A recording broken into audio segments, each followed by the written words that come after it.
बिस्मिल्लाहिर्रहमानिर्रहीम। उम्मीद करता हूँ कि तमाम स्टूडेंट्स जो है ना बेटा खैरियत से होंगे। बेटा हमारा आज का लेक्चर नंबर 1 एक्सरसाइज नंबर 1.1 किताब हमारे पास बेटा कैलकुलस विद एनालिटिकल ज्योमेट्री जो कि एस.एम. यूसुफ और मोहम्मद अमीन की लिखी हुई है। बीएससी और एडीपी के अंदर जो है ना वो ये किताब पढ़ाई जाती है। तो उसका चैप्टर नंबर 1 जो है ना उसकी एक्सरसाइज नंबर 1 के सवाल नंबर 1 से लेके 6 तक के अंदर जो है ना हम इस टॉपिक के अंदर इस लेक्चर के अंदर उसको कवर करेंगे। तो आएँ बारी बारी से ना हम इसके मतलब थोड़ा सा जो है ना वो पढ़ते हैं। बेटा चैप्टर नंबर 1 का नाम है real numbers, limit and continuity. Real numbers के ऊपर, लिमिट्स के ऊपर और कंटिन्यूटी के ऊपर बेटा मेरा एक लेक्चर पहले रिकॉर्ड किया हुआ है। उसका लिंक जो है ना वो मैं डिस्क्रिप्शन में लगा दूंगा, आप वहाँ से जाकर ना इसको भी देख लीजिएगा। तो आपको एक basic knowledge about real numbers, limits and continuity के मिल जाएगी। सवाल नंबर 1 के अंदर क्या कहता है? सवाल नंबर 1 के अंदर वो ये कहता है कि आपके पास अगर ए और बी दोनों रियल नंबर के साथ बिलोंग कर रहे हैं, ठीक है, ए और बी दोनों रियल नंबर के साथ बिलोंग कर रहे हैं और ए प्लस बी ज़ीरो के बराबर है, तो हमने ये साबित करना है कि ए जो है ना वो माइनस बी के बराबर होगा। अच्छा, रियल नंबर्स के अंदर ना यहाँ अब मैं इसको सॉल्व करने जा रहा हूँ। इसके लिए बेटा कुछ प्रॉपर्टीज़ हैं, उनका सहारा लेकर हम इस सवाल को जो है ना वो समझने की कोशिश करते हैं। इससे पहले इस सवाल के अंदर जो मैं सिंबल्स इस्तेमाल करने लगूँगा तो वो मैंने यहाँ साइड पे जो है ना वो मेंशन किए हैं कि इसको हमने सच डैट पढ़ना है, देयर एग्जिस्ट पढ़ना है और फॉर ऑल पढ़ना है। तो यहाँ से इसका सोल्यूशन जो है ना वो स्टार्ट होता है। अब क्योंकि बी भी रियल नंबर से बिलोंग कर रहा है तो इसका मतलब है कि देयर एग्जिस्ट, ये मुमकिन है कि माइनस बी भी रियल नंबर एग्जिस्ट करना चाहिए, क्योंकि रियल नंबर की डेफिनेशन हमने पढ़ी है। मैं एक दफ़ा दोबारा बता देता हूँ कि it is the union of rational and irrational number. तो इसका मतलब है कि पॉजिटिव और नेगेटिव दोनों नंबर, चाहे वो डेसिमल में हैं, पी बाई क्यू की फॉर्म वाले हैं, पी बाई क्यू की फॉर्म के अंदर नहीं लिखे जाते और रियल नंबर से बिलोंग कर रहे होते हैं। तो हमारे पास सच डैट हमारे पास एक आइडेंटिटी है कि अगर एडिटिव आइडेंटिटी कि अगर नंबर और उसका रेसिप्रोकल एडिटिव इन्वर्स अगर उसके साथ शामिल किया जाए तो वो ज़ीरो के इक्वल होता है। तो हमने इसको इक्वल नंबर 1 का नाम दे दिया। अब हमारे पास गिवन क्या था कि ए प्लस बी हमारे पास क्या है जी, हमने ज़ीरो के बराबर रखा है। ये उसने गिवन किया हुआ है, अगर आप यहाँ पे गौर करके देखें। अच्छा बेटा, अब हम क्या करेंगे, हमने ना एडिंग करना है माइनस बी को दोनों तरफ, यानी हमें इस साइड के ऊपर भी और ज़ीरो वाली साइड के ऊपर भी हमने क्या किया, माइनस बी को ऐड कर दिया। अब जब मैं माइनस बी को ऐड करूँगा ना तो यहाँ एसोसिएटिव प्रॉपर्टी का इस्तेमाल करते हुए मैं क्या कर सकता हूँ, मैं सिंपली बी प्लस या माइनस बी को इस तरीके से अलहदा से लिख सकता हूँ।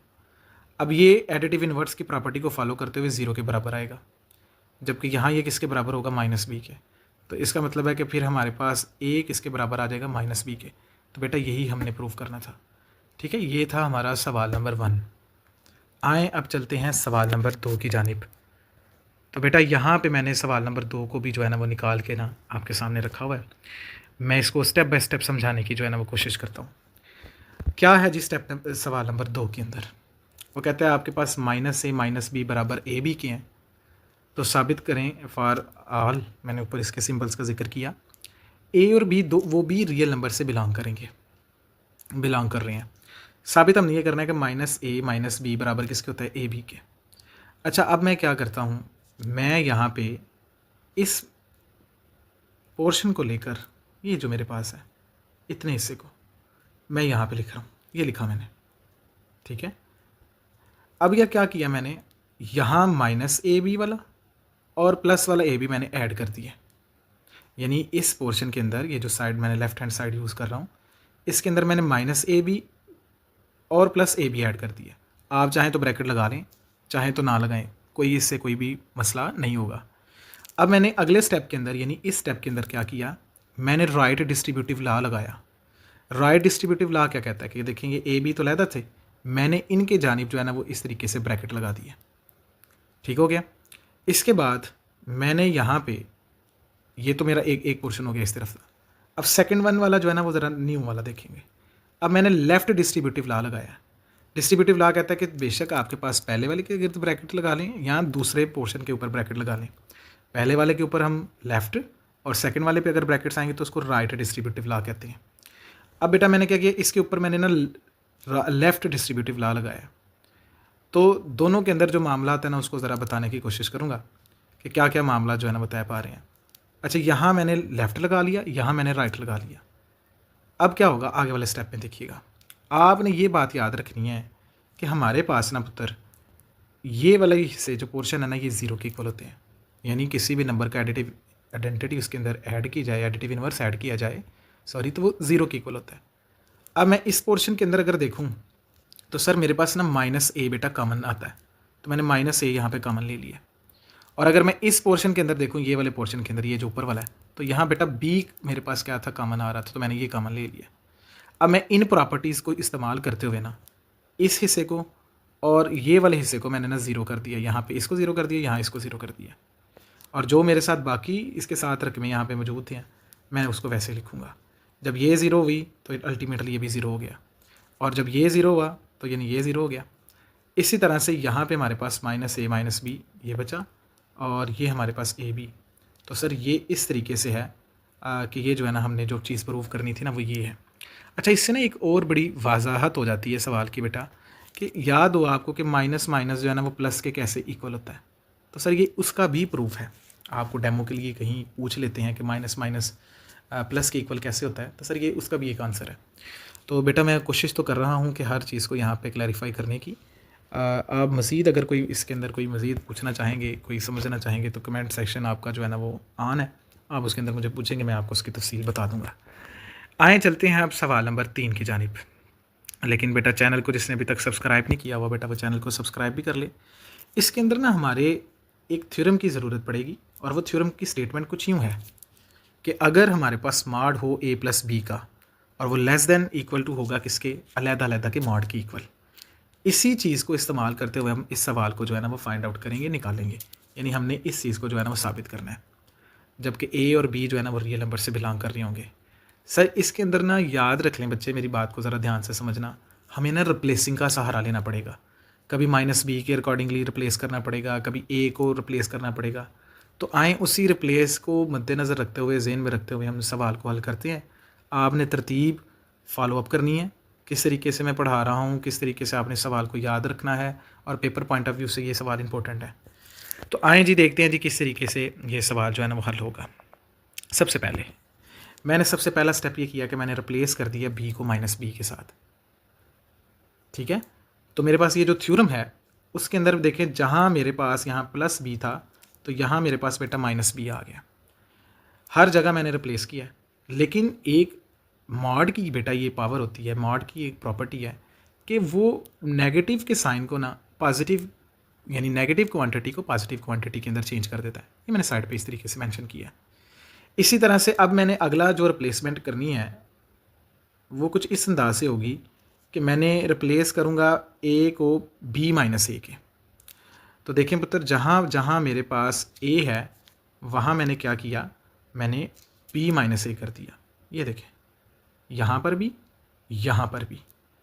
और जब ये आपस में कैंसिल आउट हुए बी प्लस वाला और माइनस वाला, तो यहाँ ये बचा। फिर दोबारा से इस प्रॉपर्टी को इस्तेमाल करते हुए बेटा ये ए के मॉड के बराबर आ जाएगा, और ये रकम मेरे पास इस तरीके से है। ये रकम मेरे पास बेटा यहाँ माइनस हो रही है, प्लस हो रही है, तो जब ये इस तरफ आएगा तो ये माइनस हो जाएगा। तो इसको मैं कह लूँगा कि ये मेरे पास इक्वेशन नंबर 1 है। बात समझ रहे हैं? इसी तरह से अब अगेन रिप्लेस मैंने करना है, बी को करना पड़ेगा। याद रखें मैंने आपको स्टार्टिंग के अंदर बताया था कि ये हमें ना रिप्लेसमेंट करनी पड़ेगी इनकी। तो अब मैं क्या कर रहा हूँ, बी को रिप्लेस कर रहा हूँ ए माइनस बी के साथ। तो ए को जब मैंने रिप्लेस किया बी माइनस ए के साथ, तो अब ए वाला कैंसिल हो जाएगा। याद रहे ये जो रिप्लेसमेंट हो रही है ना बेटा, ये इस थ्योरम के अंदर हो रही है। ये जो मेन थ्योरम मैंने यहाँ मेंशन किया हुआ ऊपर, इसके अंदर ये मामलात हो रहे हैं। आगे मज़ीद देखें जी, इसके बाद ना हमारे पास ये अलग-अलग से आगे हमने यहाँ पे कैंसिल आउट किया तो बी आ गया। यहाँ एक बात मज़ीद समझने पुत्र आपने, यहाँ देखिएगा कि अब यहाँ पे ये पॉजिटिव है, तो जब ये दूसरी तरफ आ रहा है तो ये क्या हो रहा है बेटा, ये नेगेटिव हो रहा है, और ये रकम आगे इस तरीके से स्टेटमेंट में लिखी हुई है। अब मैं ऑर्डर अगर इसका चेंज करना चाहता हूँ, यानी ए को पहले लेके आना चाहता हूँ, बी को बाद में लेके आना चाहता हूँ, तो याद रखिए कि मैं माइनस क्या करूँगा, मैं माइनस का यहाँ कॉमन ले लूँगा। माइनस कॉमन लेने के बाद मेरे पास ये जो स्टेटमेंट नंबर 2 बनेगी ना, वो कुछ इस अंदाज से होगी। मैंने यहाँ पे इस तरीके से यहाँ पे लिख दिया। अब फ्राम 1 and 2, यानी ये वाली स्टेटमेंट 1 से और 2 के अकॉर्डिंगली देखते हैं क्या होता है। अब ये दरमियान में जो मेंशन वैल्यू है ना वो ये वाली है, और इसको मैंने यहाँ इस जानिब लिख लिया, माइनस वाली को जो है ना वो मैंने इस जानिब यहाँ पे लिख दिया, ये अकॉर्डिंग टू द थ्योरम है। तो सर हम फिर कह सकते हैं कि ये जो स्टेटमेंट उसने प्रूव करने के लिए बोली थी ना, हाँ जी वो बिल्कुल सेटिस्फाई हो चुकी है। यहाँ पे मैंने मेंशन किया है कि ये मॉड ए एक्स किसके इक्वल होता है, ये भी आपको याद करनी पड़ेगी। ठीक है बेटा, समझ आ रही है, इंतहाई आसान करके बता रहा था। अभी ये देखें, इस सवाल को जो है ना आप यहाँ पे स्क्रीनशॉट लेना चाहें तो स्क्रीनशॉट ले लीजिएगा, नहीं तो इसके जो व्हाट्सएप पे मुझे बताइएगा, मैं इसके नोट्स भी आपको जो है ना वो सेंड कर दूँगा। ठीक है जी, नेक्स्ट आगे वाले सवाल नंबर 4 की जानिब हम जाने वाले हैं। तो देखिएगा सवाल नंबर 4 इंतहाई आसान बेटा, बिल्कुल मुश्किल नहीं, थोड़ा सा ज़रा आपको फोकस करने की ज़रूरत पड़ेगी। तो यहाँ क्या कहता है, कहता है एक्सप्रेस करें 3 लेस देन एक्स और फिर 7 जो कि ग्रेटर देन एक्स है, उसको मॉडुलस नोटेशन के अंदर रिप्रेजेंट करें।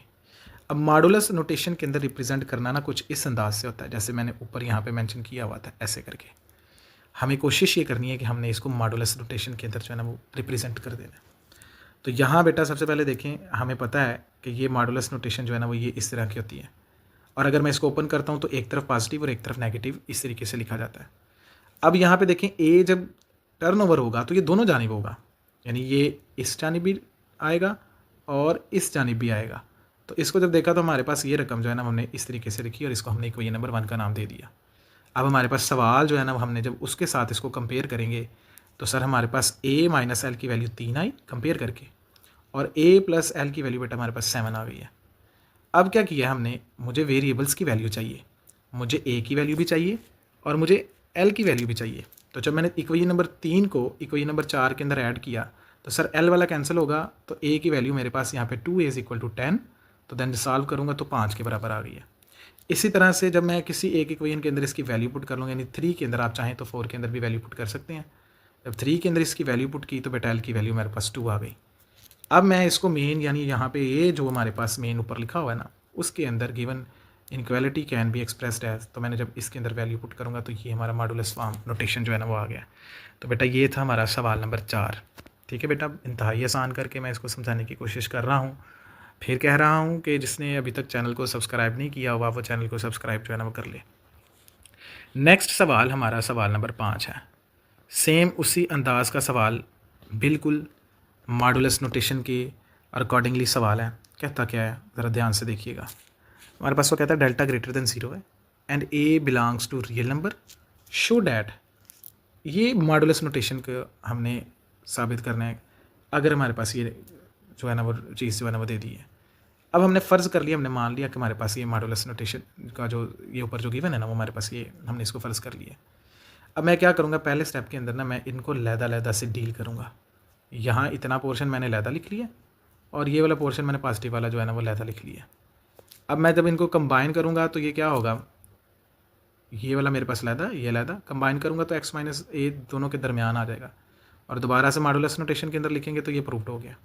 अब कन्वर्सली भी इसका प्रूफ करना लाजिम होता है पेपर के अंदर, याद रखें आप, एक तो सीधा स्टेटमेंट में प्रूफ करना होता है और एक फिर आपने कंट्राडिक्शन ली इसको प्रूफ करना होता है। तो सेकेंडली क्या होगा, आप देखें हमने उस स्टेटमेंट की मदद से हमने मेन स्टेटमेंट को बनाना, यानी ये हमारे पास चीज़ थी, अब रिवर्स की जानिब जाना है, ऊपर की जानिब। तो फिर इसको देखें वो मॉडुलस नोटेशन के अंदर ओपन किया इसको और अलग-अलग से इसको कर दिया, तो ये प्रूफ हो गया कि हाँ जी बिल्कुल हमारे पास जो ये वाली रकम है ना वो तभी मुमकिन है जब ये रकम होगी, और ये रकम तभी मुमकिन है जब ये रकम इस तरीके से ओपन हो रही है। तो ये सवाल नंबर 5 इंतहाई आसान, नोट करना चाहें कर लें, यहाँ पे स्क्रीनशॉट लेना चाहें स्क्रीनशॉट ले लें। ठीक है जी, आगे की तरफ मूव करते हैं, लेकिन आगे सवाल नंबर 6 को पढ़ाने से पहले ना पुत्र यहाँ पे ज़रा देखिएगा कि सुप्रीमम क्या होता है, कि इसके हवाले से क्या मामला आता है। सुप्रीमम ऑफ अ सेट, देखिएगा ज़रा तवज्जो कीजिएगा, supremum of a set is the least upper bound of the set, it is the smallest value and the that is greater than और equal to the every number in set. कहते हैं supremum जो है ना वो of a set की जो है एक लीस्ट अपर बाउंड है, LUB से इसको जाहिर किया गया। अच्छा, इसके अंदर तमाम छोटी वैल्यू भी मौजूद होती हैं, सुप्रीमम किसी भी सेट का निकालना हो, या उसके इक्वल ये वैल्यू होती है या ग्रेटर होगी। ठीक है, मैं मिसालों से ज़रा इसकी वजाहत करता हूँ। अब देखिए फ़र्ज़ कर लेंगे, कंसीडर है ना ये वाला हमारे पास एक सेट है, तो इसका सुप्रीमम जो है ना वो 3 है, 3 के अंदर 1 भी है 2 भी है, बराबर वैल्यू भी आ रही है 3।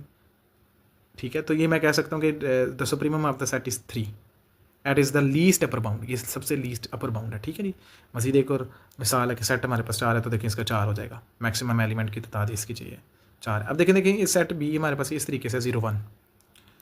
अब ना ये देखें यहाँ जो ब्रैकेट का इस्तेमाल होता है ना ये वाली, इसके अंदर हम कहते हैं कि ये हमारे पास ना स्टार्टिंग और लास्ट पॉइंट जो है ना वो शामिल नहीं होते, लेकिन इसका सुप्रीमम जो है ना वो 1 होगा। बेशक वो इसका अपर लीस्ट बाउंड तो है, लेकिन इसका एलिमेंट ना भी हो तो फिर भी हमने सबसे हाईएस्ट वैल्यू को जो है ना वो देखना होता है। अब इसी तरह ये सेट सी है, तो इसका देखें हमारे पास ये 5 शामिल तो नहीं है, लेकिन हम क्या कहेंगे कि हमारे पास 5 जो है ना वो इसका सुप्रीमम है। अब ये चीज़ समझने के बाद जो है ना हम सवाल नंबर 6 की जानिब आते हैं। कहते हैं जी give an example of set of a rational number which is bounded above but does not have rational supremum. कहता है आपने एक ऐसी मिसाल देनी है रैशनल नंबर की जो कि बाउंडेड अबव है, यानी लीस्ट अपर बाउंड है, लेकिन वो रैशनल सुप्रीमम नहीं है। तो भाई बड़ा आसान है। फॉर एग्जाम्पल हम कहेंगे consider a set of rational number defined by, ये हमारे पास रैशनल नंबर है, और देखें जब हम स्केयर कॉल करेंगे तो हमारे पास क्या है, अंडर रूट आ रहा है, और under root 2 is not a rational number. ठीक है, तो हम इसका सुप्रीमम तो अंडर रूट 2 हो सकता है, सुप्रीमम का बताया ना, अपर लीस्ट अपर बाउंड, वो बेशक उस सेट का हिस्सा है या नहीं है। ठीक है, हमने वो देखना होता है। तो कहता है this is not a rational number. तो इंतहाई आसान अल्फाजों के अंदर जो है ना वो यहाँ पे एक्सप्लेन मैंने इसको करने की कोशिश की है। तो बेटा ये था हमारा आज का लेक्चर। मज़ीद भी बेटा मैंने 1 1 करके जो है ना इनके लेक्चर जो है ना वो आते जाएंगे।